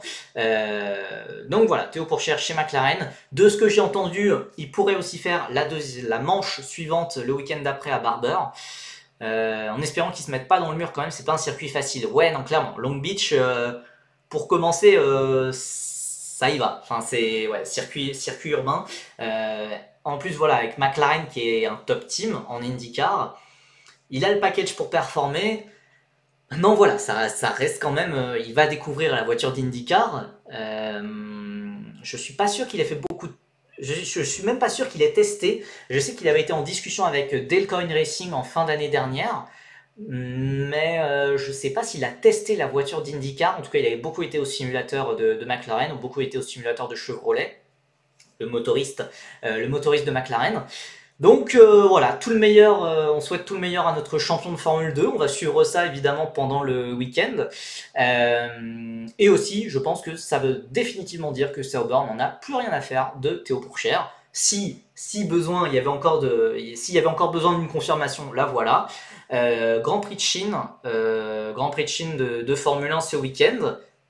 Imaginons qu'il arrive un truc à Bottas ou Zhou, genre Bottas qui fait des sorties à vélo sur le circuit mouillé. Bah écoutez, si c'était blessé, genre on aurait fait quoi? Bah on sait pas. On sait pas. Après j'ai envie de dire quelque part, tant mieux, puisque j'en aurais beaucoup voulu à Sauber de le garder en tant que réserviste et de l'empêcher de faire cette pige en IndyCar, puisque voilà, Théo Pourchaire, il prépare son futur, il a bien compris que Sauber, visiblement, n'avait pas de plan pour lui, donc c'est excellent, c'est excellent pour la suite de la carrière de Théo Pourchaire. Voilà, il faut faire un week-end propre, un week-end rapide, où il apprend rapidement. Voilà, c'est pas évident quand même de commencer sur ce circuit, déjà avec un top team. Voilà, il sera forcément un peu plus exposé que d'autres rookies. Donc voilà, mais voilà, c'est le premier jour de sa vie d'après, pour reprendre les mots de deux grands philosophes. Il faut voler, voilà, maintenant il faut voler de ses propres ailes. La F1, ça sera pas en 2025, ça sera peut-être jamais, mais voilà, Théo Pourchaire, c'est un champion de Formule 2 à 20 ans, c'est l'un des top pilotes de monoplace de ces dernières années. Voilà, il mérite totalement une très grande carrière, et voilà, Théo Pourchaire est en train de s'envoler vers de très beaux cieux de carrière de pilote professionnel en IndyCar. Donc voilà, on va suivre avec attention ses premiers pas en IndyCar. On passe aussi très rapidement, voilà, sur la petite news qui est passée. Il devrait bientôt y avoir un film sur les formules de promotion. Donc je vous avoue qu'on est obligé d'en parler forcément, qui s'appelle Rapide. J'en ai entendu parler tout simplement hier, car j'ai visité mes employeurs de la Winfield Racing School. La Winfield Racing School, vous savez, c'est cette école de pilotage à la fois pour les jeunes pilotes, à la fois pour les gens qui veulent faire des baptêmes en F1, en F4, etc. Rapide et furieux. Voilà, qui ont été engagés pour faire pour faire des tournages pour un film français. J'avoue que quand on dit film français, j'ai toujours un peu peur. Mais voilà, écoutez, le projet a l'air quand même sérieux, même si ça reste une petite production. Voilà, c'est sur une pilote féminine qui s'appelle Max. Bon, un peu bizarre, mais voilà. Voilà, qui va grimper dans les compétitions juniors. Alors, j'ai flouté, voilà. Allez, je vous explique comment ça s'est passé.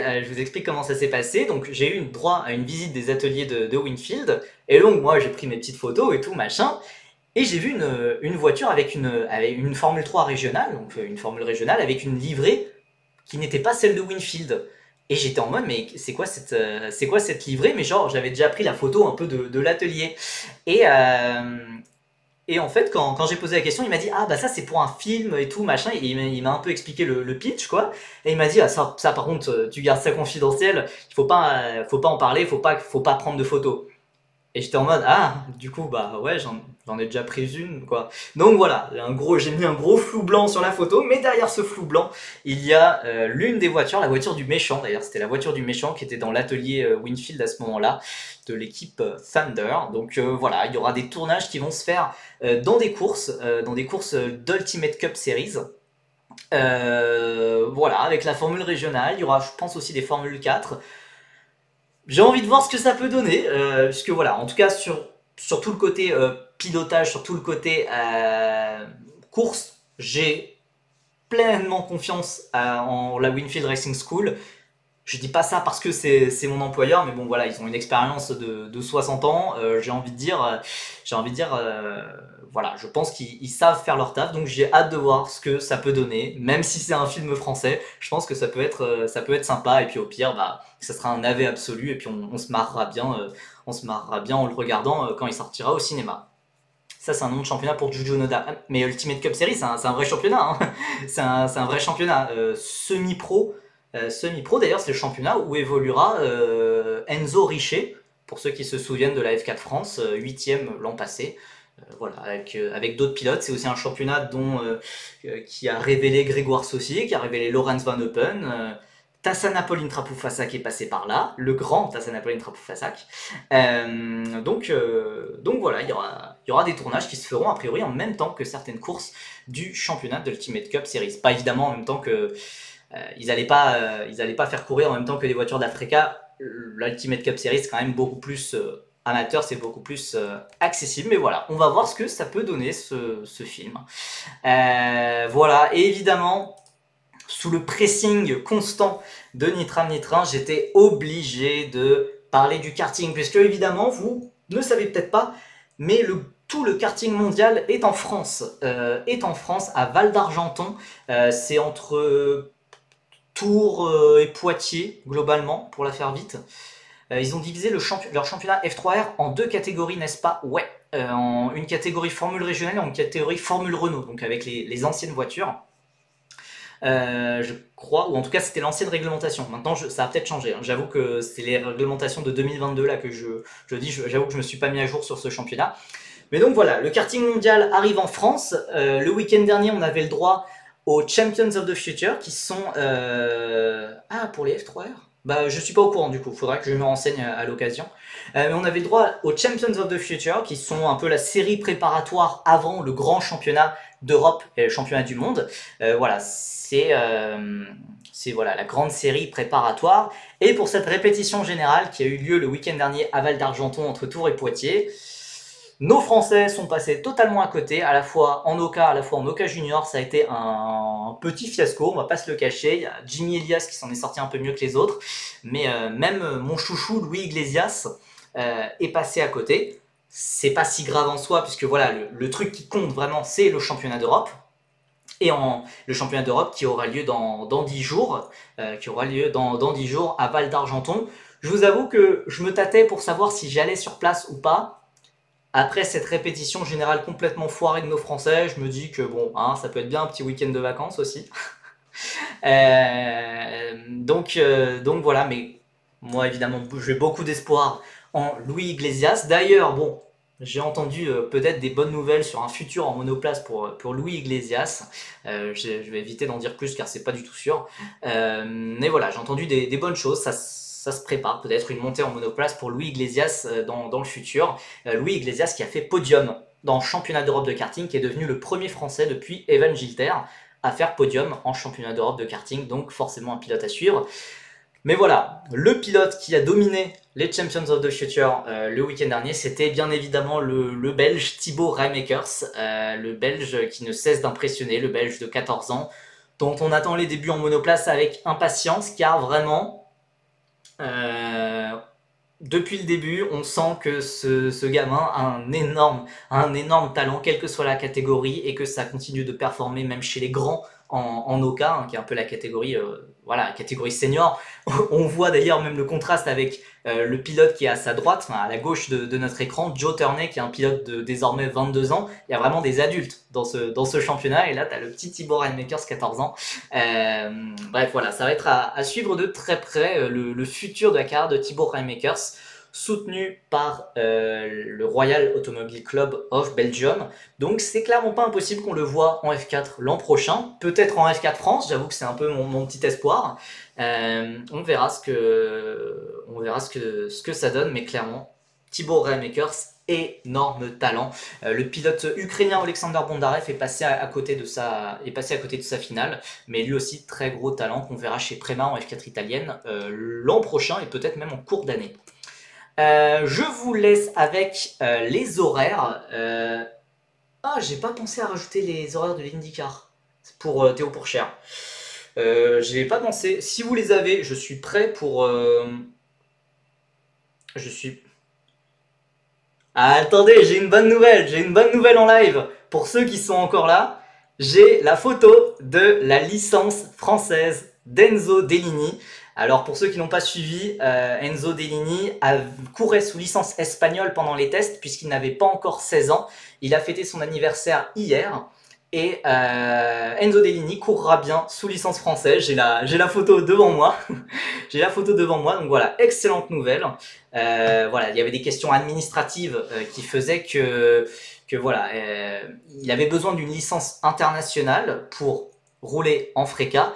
Sauf que la France, la FFSA, ne donne des licences internationales qu'à partir de l'âge de 16 ans. Et Enzo Dellini, hein, au début du mois, il avait encore 15 ans. Donc il devait rouler sous licence espagnole. Bref, heureusement, maintenant c'est derrière nous. Enzo Dellini sera bien sous licence française cette année. C'est qui déjà qui s'est crash volontairement en test de F3? Tsoloff. Tsoloff, comme... c'est Nicolas Tsoloff. Tsoloff avec Alex Dunn, puisque Alex Dunn avait osé le gêner en essai libre. Donc voilà, une bonne nouvelle pour finir ce live avec la licence française d'Enzo Dellini. Donc vous voyez le week-end.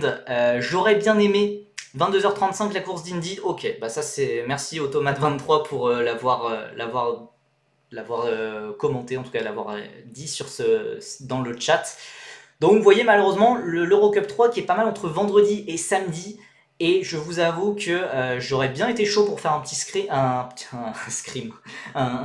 de l'Eurocup 3. Je vous avoue que ça m'arrange pas du tout, car vendredi je bosse toute la journée et samedi matin très probable grasse mat. Ça m'arrange pas, donc écoutez, il faudra me suivre sur Twitter. Les horaires du WEC, Esteban Masson et Dorian, ouais, je t'avoue que non, je mets que de la monoplace. Je mets que de la monoplace. J'ai fait une erreur en ne mettant pas l'IndyCar. Ça, c'est totalement sur moi. J'avoue que le WEC, je vais regarder les résumés, hein, comme j'avais fait pour Losail, mais voilà, ici c'est une chaîne de monoplace. Je suis obligé de rester dans ma catégorie, puisque dès que je parle un peu de WEC et tout, j'avoue que je suis pas du tout spécialiste, je suis pas du tout connaisseur, donc voilà. Ah mince, pas d'Eurocup 3, il est trop triste. Non, ouais, je pense que les courses peuvent être sympas. Les courses d'Eurocup 3, c'est souvent sympa. C'est souvent sympa. Et puis, bah, à l'air de rien, il y a des pilotes assez sympas à suivre. Voilà, il y aura Nicolas Tsoloff, Kirill Small, il y aura Christian Ho, Owen Tangavelou, côté français partiellement. Et même, on a un pilote français, Luciano Morano. On a Luciano Morano en Eurocup 3, je l'ai même pas mentionné. Je l'ai même pas mentionné, mais voilà. Il y a Luciano Morano qui a fini dernier de F4 France en 2022 et dernier de F4 espagnol, dernier de F4 Emirati en 2023 et à peu près 29e environ de F4 espagnol l'an passé avec Saint-Éloque où il était coéquipier de Théophile Naël. Donc voilà, il y a un Français engagé en Eurocup 3 avec Palau Motorsport, mais on va pas se le cacher, les espoirs sont pas très élevés. Je vais vous laisser. Merci beaucoup d'avoir été aussi nombreux sur ce live. La rediffusion devrait arriver dans la soirée sur YouTube, sur la chaîne Percy VOD. Je vous invite à vous abonner à la chaîne Twitch, à la chaîne YouTube, à évidemment mon Twitter. On vient de passer d'ailleurs les 3500 followers, donc merci, merci beaucoup. C'est un cap supplémentaire, c'est génial. C'est génial. Prochain live, je ne sais pas quand, peut-être, voilà, j'aurais bien aimé ce week-end, mais voilà, l'Eurocup 3 fait en sorte que c'est pas très pratique. Voilà, dès qu'il y a de l'actualité, dès qu'il y a peut-être pour les prochains essais de Freka, peut-être qu'on refera un nouveau live pour voir comment ça évolue, pour voir aussi les débuts de Dorian Pain sur ses essais collectifs de Freka. Voilà, d'ici là, on se retrouve tout le temps sur Twitter, sur Twitch, sur feederseries.net. Il y aura des choses sympas qui arriveront dans les jours, dans les semaines à venir. Voilà, je vous laisse. Je vous souhaite à tous un excellent week-end de course, excellent teaser d'Imola, excellent Grand Prix de Long Beach d'IndyCar, excellent Grand Prix de Chine, bien évidemment, et excellent week-end d'Eurocup 3, de F4 brésilienne et de F4 chinoise, car je suis sûr que vous allez tous suivre la F4 brésilienne et la F4 chinoise ce week-end. Bon allez, je vous laisse. Et oui, t'en fais pas Yann Runner, je regarde mes DM Twitter, t'en fais pas. Allez, on se retrouve sur Twitter, sur Twitch, un peu partout, sur feederseries.net. Bonne soirée, bon week-end de course à tous. Salut!